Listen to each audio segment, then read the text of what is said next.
はようございます。センドラです。本日は7月13日土曜日です。朝一の飛行機で高松空港入りしたんですが、このままバスと電車を使って本日の出発地点の高瀬駅に向かうと11時過ぎになっちゃうんですよね。なので空港でレンタカーを借りて丸亀駅まで車で移動します。少しお金はもったいないですけど、このパターンだと10時過ぎに高瀬駅に到着できるんですよ。今日は出社家事の奥の院のさらに奥にある聖地まで行きたいので、この1時間がとても大切なんですよね。なので奮発してレンタカーを使って移動してみました。はい、高瀬駅に到着です。予定通り来れてるんですよ。ただいま10時10分。いやまあまあいいタイミングで到着です。はい、ここからすぐに遍路をスタートするべきなんですが、実は遍路する前に1軒寄りたいところがあります。高瀬駅到着しました。一応予定通り来ることができました。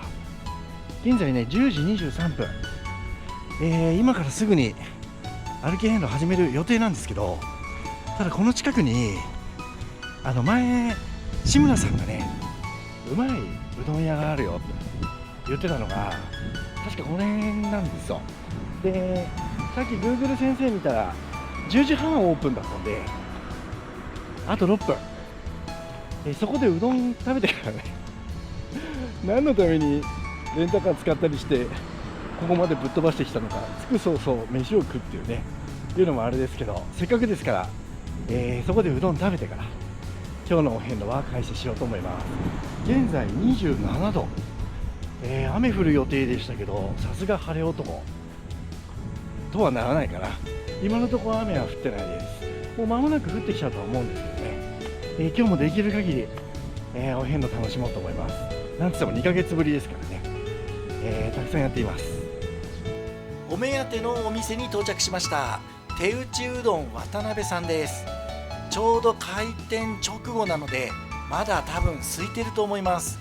早速中に入ってみましょう。ご主人が手打ちしてます。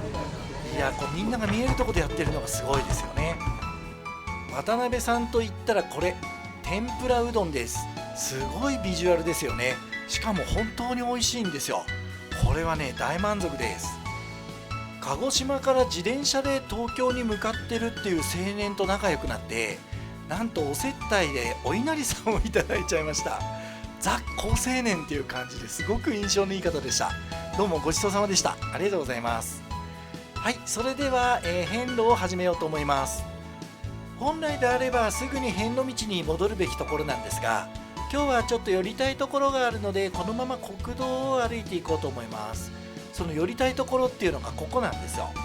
遍路小屋第53号茶どころ水戸代高瀬というところですね。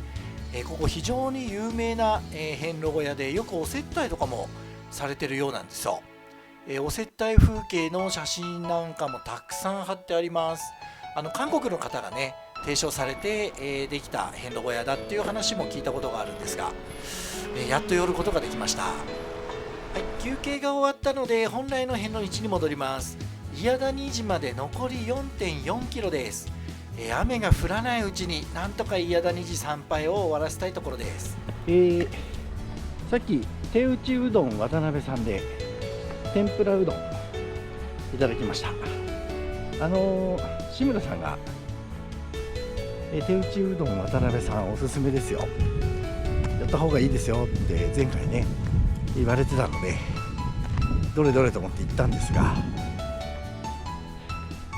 なんでおすすめしたかよく分かりました。なんか言ってはいけない気がするのでその内容は言いませんが、寄ることが可能な方はぜひ寄られることをおすすめします。歩きお遍路さん限定ね、寄られたらいいと思います。ゲストハウス七宝屋さんです。場所が最高なんですよ。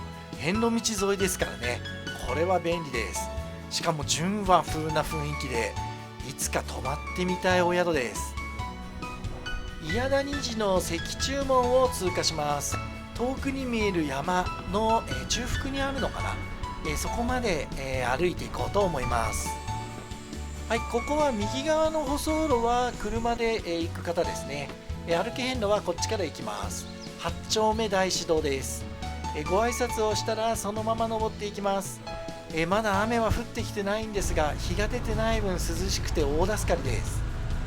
左手に現れたのが道の駅ふれあいパーク美濃です。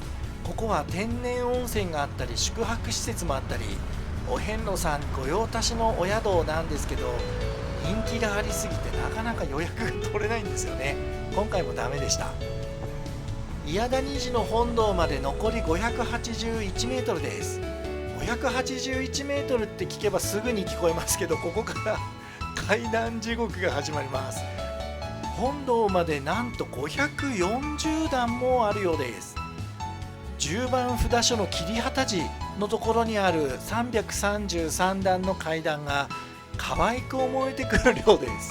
特に私1巡目の時はここ11月に歩いたのでまだ結構涼しかったんですけど、今は7月ですからね、大変です。71番札所伊谷谷寺です。伊谷谷寺境内に入りました。ここは階段地獄ですけど、敷地内に入ってから気温がぐっと下がった感じですね。今多分体感で24、25ぐらいしかないんじゃないかなっていうぐらい涼しい感じです。まあそれでも階段登ってるんで暑いんですけど、なんか空気が心地いいですね。まだ今日はラッキーなことに雨が降ってこないので、せめて伊谷谷寺終わるまではね、雨降らないで頑張ってほしいところです。はい、ではあとちょっと頑張ります。続いて108段の階段を登っていきます。以前はここに説明書きがあったんですが消されてますね。何かあったんでしょうか。目の前に見えるのが大師堂です。ここを先に参拝しちゃう方多いと思うんですが、今回は金もつきたいので本堂から先に参拝することにします。まだ結構上の方に行かないといけません。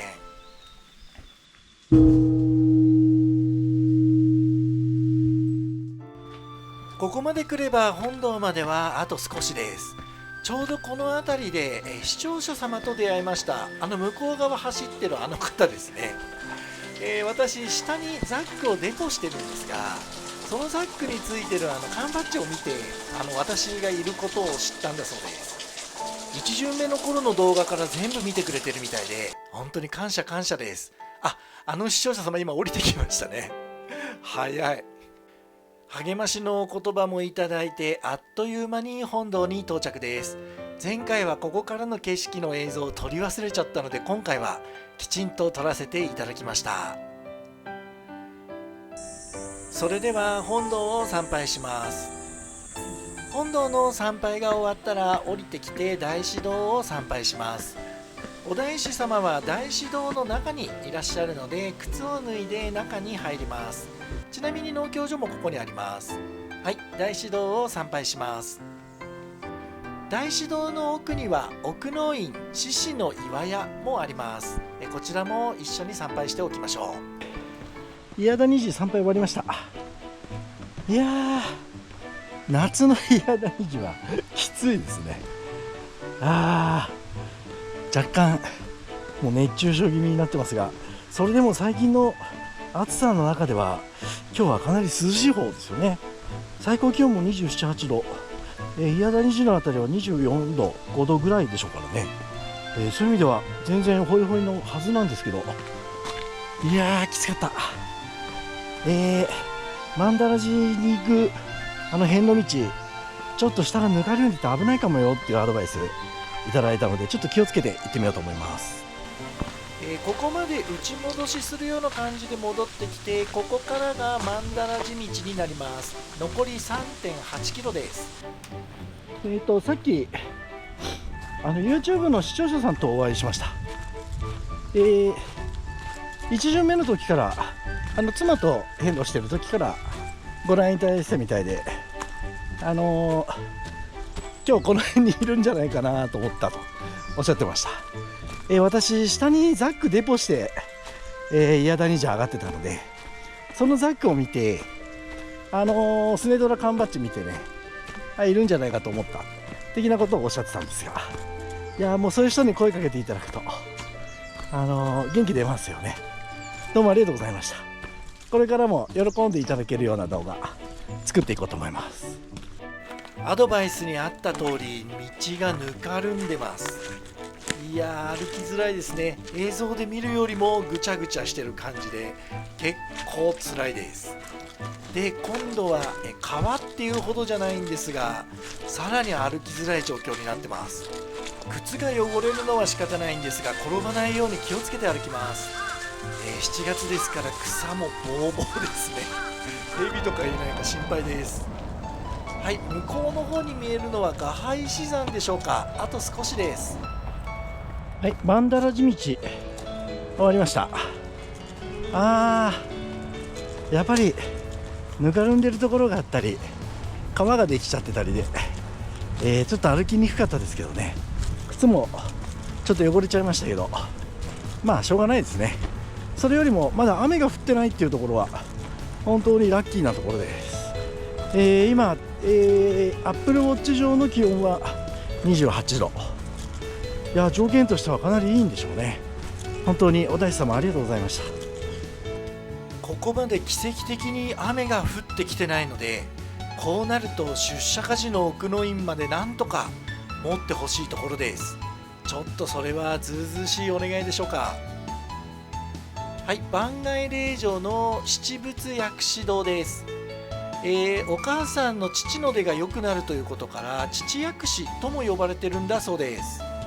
詳しいことは映像を一時停止して、お読みください。はい、だいぶ曼荼羅寺に近づいてきました。この辺りから、曲がってお寺の方に向かいます。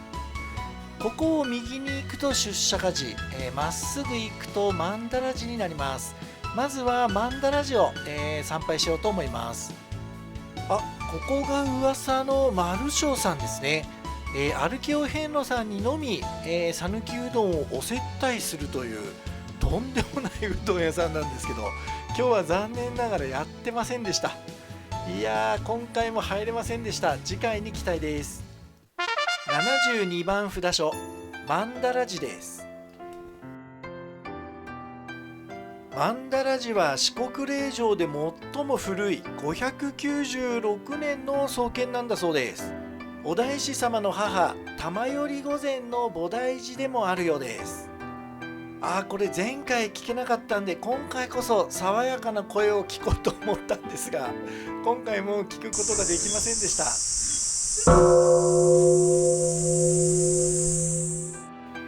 はい、本堂を参拝して大師堂も参拝します。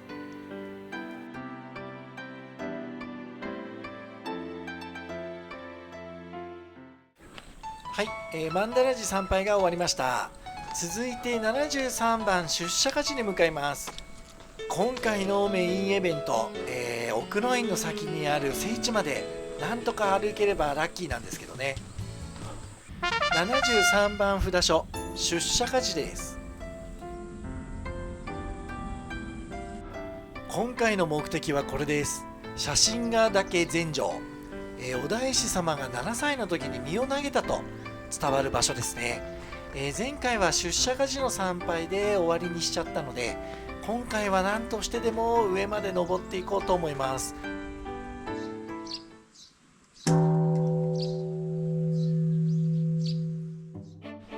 雨がほぼ降ってない今がチャンスなので、出社家寺参拝の前に登っちゃおうと思います。ただいま2時40分、出社家寺の農協所にザックを預けて奥の院に向かって歩き出しました。雨が降ってくる前にと思ったら雨降ってきちゃいました。どうかな。明日は朝から雨っぽいので、奥の院を明日に回すか、出社家寺の参拝は明日に回すかと、今日両方行ければいいんですけどね。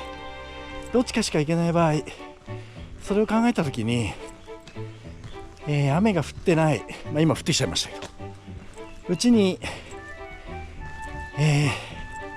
ガハイシ山登っちゃった方がいいかなと思ってね、明日に回すよりスタートしたんですけど、この道でいいのかな。方角は合ってるような気がするんですけどね。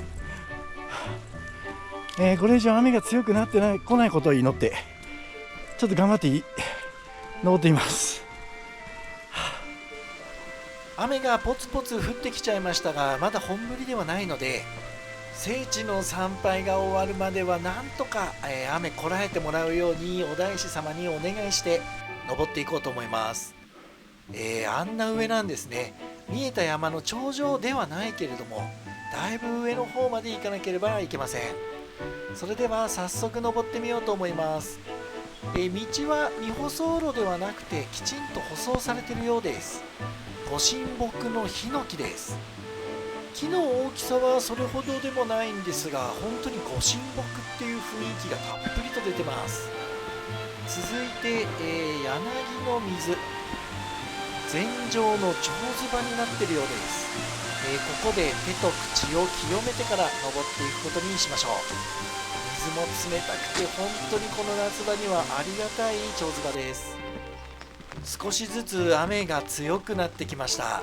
せっかくの景色もあまり見ることができません。ここまで逆に雨が降らなかったのが奇跡なぐらいなんでね、あんまりお大師様に頼ってばっかりじゃダメだということなんでしょうね。はあはあぜいぜい言いながらやっと到着しました。ここが奥の院なのかな。写真ヶ岳って書いてありますね。出社家事奥の院、写真ヶ岳禅定です。かつてはこっちが札所だったようなんですが、今では奥の院になってるんだそうです。さらに上に登っていきましょう。下から見ると山と山の間の低いところにあるように見えましたが、それでも随分高いところに、ありますね。素晴らしい景色です。天空の鐘です。これは本当に天空の鐘ですね。ちょっと鐘をつく前に景色を見てみましょう。今日天気が悪いからこんなんですけど、天気が良かったら素晴らしい景色なんでしょうね。今ですら素晴らしい景色です。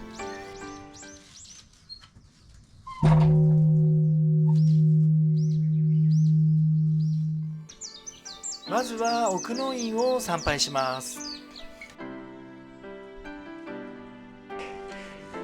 奥の院到着しました。素晴らしいんですよ、この景色。すごいね、これ。なんかお大師様がどっかで見ててくれてるみたいで、雨やみました。ちょうど奥の院に着いた頃、やんできてね。やっぱり私、晴れ男、晴れてないけどね。ちょっとなんかね、あるかもしれないですね。奥の院参拝して天空の鐘もついて、これからこの奥のお行場っていうんですか、これちょっと行ってみようかなと思います。これ行かないといけないやつなんでしょう、多分ね。ちょっと怖いですけど、今日まで鎖場出てきてないんですよ。多分この先に鎖場あるんじゃないかな。ちょっと見てみます。事前勉強をあまりしてきていないので、奥の院と聖地の位置関係がいまいち分かってないんですよ。ただ最後鎖場を登って、聖地に向かうっていうのは知ってたので、多分こっから先ですね、鎖場を登ってどんどん上に上がっていきます。なんとなく岩屋寺の競り割り行場を彷彿とさせるやばさですよね。5分10分登ったところで上に何か人工物が見えてきました。ここがもしかしたらゴールでしょうか。そうっぽいですね。到着しました。ガハイシ山の山頂にはまだたどり着けてませんけども、ここがいわゆる聖地と呼ばれる場所のようです。これですね、写真西岸の聖地。やっと到着です。写真がだけお大師さんが飛び降りたところ、聖地ですね。聖地まで登ってきました。とんでもないところをね登るんですよ。高所恐怖症の俺がよく来れたなっていう、こういうところ、ここひたすら鎖場で登ってきました。むちゃくちゃ疲れたけど、すっごい素晴らしい景色です。お大師さんはこっち側に飛び降りたんですね。私てっきりこっちの海側の方なのかと思ってましたけど、出社家寺の奥の院と、あとお大師様が飛び降りたと言われる写真ヶ岳の聖地、両方とも行ってきました。いやー疲れましたけどね、来てよかったです。ただ奥の院まではずっとこういう舗装路を上がるんで、体力さえあれば来れると思うんですけど、そこから先の、出社家寺の聖地、写真ヶ岳の聖地では、かなり長い鎖場を、結構ハードなレベルの、鎖場の登りを登っていくことになります。今日私はたまたま奥の院に着いてから、聖地に着くまでたまたま雨が止んだんでまだマシでしたけど、岩場が濡れてると非常に危険で、登りはともかく下りはね、怖かったです。なので雨降ってる日とか雨上がりとかは十分注意して登るか、また日を改めるかした方がいいかもしれませんね。でも今回なんとかクリアできたんで、大満足です。これから下って出社家寺参拝するか、参拝は明日にするか、その時の疲れ具合見て考えようと思います。いやー素晴らしい景色ですよね。出社家寺まで戻ってきました。雨は降ってるんですが、もうこのまま参拝しちゃうことにします。本堂と大師堂を参拝します。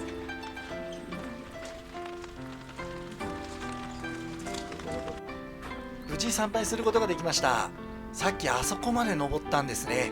いや、こうやって見ると大した高さに見えないけど、かなりハードな登山になりました。はい、それではお宿に向かいます。出社家寺参拝しました。これで明日はこっち戻ってこなくても大丈夫ですね。タクシー呼んで、今日鶴吉さんで泊まるんで、そこまでタクシーで行こうかとも思ったんですが、今4時半ぐらいなので、鶴吉さん多分3、40分ぐらい歩けば着くと思うんでですね、このまま行っちゃおうかと、歩いちゃおうかと思います。そうすれば明日は鶴吉さんからスタートすることができるので、明日はむしろ楽かなと思ってですね。疲れました。若干頭が痛いですね。熱中症なんかな。どうでしょう。よかった。さっきも言いましたけど、奥の院に着いてから鎖場越えて、聖地行って降りてくるあたりまで雨が止んでたじゃないですか、さっきで。その後バーッと降ってきて、出社家寺参拝して、よし行くかと思って道路に出たらまた雨が止んでね、今傘差してないんでさ、私もしかしたら本当にちょっと持ってるのかもしれませんね。ついてる。あんまりそういうこと言ってると明日大雨になっちゃうんで、あんま余計なこと言わない方がいいんでしょうけど、なんかちょっと嬉しくてね、雨かと思ってたんで、傘なしで歩けるのがとても嬉しいです。それでは非常に評判のいい鶴吉さんに向かってあと30分歩いてみようと思います。今日はほんとポイントポイントで雨が止んでくれて、思ったよりも快適な変動をすることができてます。鶴吉さんの看板出てきました。次の信号を左折だそうです。この信号ですね。ここを左折したらすぐ出てくるんでしょうか。しばらく奥の方に入ると、鶴吉さんの看板が出てきました。駐車場です。肝心の鶴吉さんはどこにあるんでしょうか。お宿そのものが見当たりません。しばらく奥歩くと左にありました。遍路民宿鶴吉さんです。今日の遍路はここで終了になります。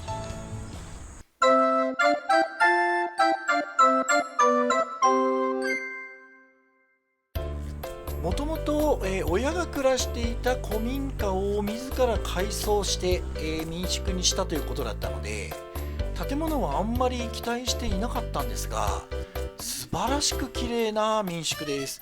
しかも広いんですよね。これいやー、これはいい意味で、予想を裏切られてしまいました。しばらくうろうろしないと配置がよくわからないんですけど、これ右側が食堂ですね。そしてさっきあったところに洗濯機が置いてあります。で、この左側が露天風呂。これも自作なんだそうです。すごいですよね。こっちが内風呂になってるんでしょうか。今は基本内風呂はあまり使わないみたいな感じでしたね。朝はここで顔を洗ったりするようです。洗濯機は2機、乾燥機が1機、設置してありました。ただここで洗濯物も干せそうなので、乾燥機は使わなくてもいい場合もありそうです。お手洗いです。ここは男性用のトイレということですが、広いですね。今日の私のお部屋は2階の突き当たりのお部屋ということでした。どんなお部屋なんでしょうか。さすがにお部屋まではそんなに綺麗じゃないだろうなと思ったんですが、これです。綺麗ですよね。しかも広い。2人部屋なんでしょうけど、ベッド2つあるしね、非常に快適に泊まることができるお部屋になってます。洗濯物も部屋で干せそうなスペースが設置されてます。いや、これは当たりですね。みんながいい言う理由がよくわかります。いろんな事情があって今回露天風呂は入れなかったんですが、これご主人が自作で作った露天風呂のようです。これ手作りしちゃうなんてすごいですよね。いや、これ撮影したのが朝だったんでもうお湯が抜けちゃってますが、これはぜひね、入ってみたいお風呂です。次回また必ず戻ってきて、今度こそ露天風呂に入ろうと思います。今回ちょっと泊まってる人数が多すぎて待ち時間が長すぎたんですよね。残念です。うまそうですね。これ全部お父さん作ったんですか。そうですよ。すごいね。誰も手伝ってくれる。鶴吉さんはご主人一人で切り盛りしてるということで、なかなか手が回らないようなんですよね。飲み物はセルフで出して、自己申告でお金を払います。食事もお父さん全部一人で作ってるということで大変そうでしたが、とっても美味しかったです。おはようございます。今日はさすがにもう雨が降ってきてるようです。これは仕方がないですね。もともと雨予報でした。おはようございます。おはようございます。もういいですか。どうぞどうぞ。はい、やってます。お父さん映っても大丈夫ですか。いいですよ。はい。ありがとうございます。心のこもった美味しい朝食をいただいたら、今日も元気に歩き遍路していこうと思います。今回も最後までご覧いただいてありがとうございました。2巡目歩き遍路も残すところあと5日となりました。だんだんと寂しい気持ちになってきましたが、最後までたっぷり味わって歩こうと思います。チャンネル登録、高評価、コメントぜひお願いします。それではまた。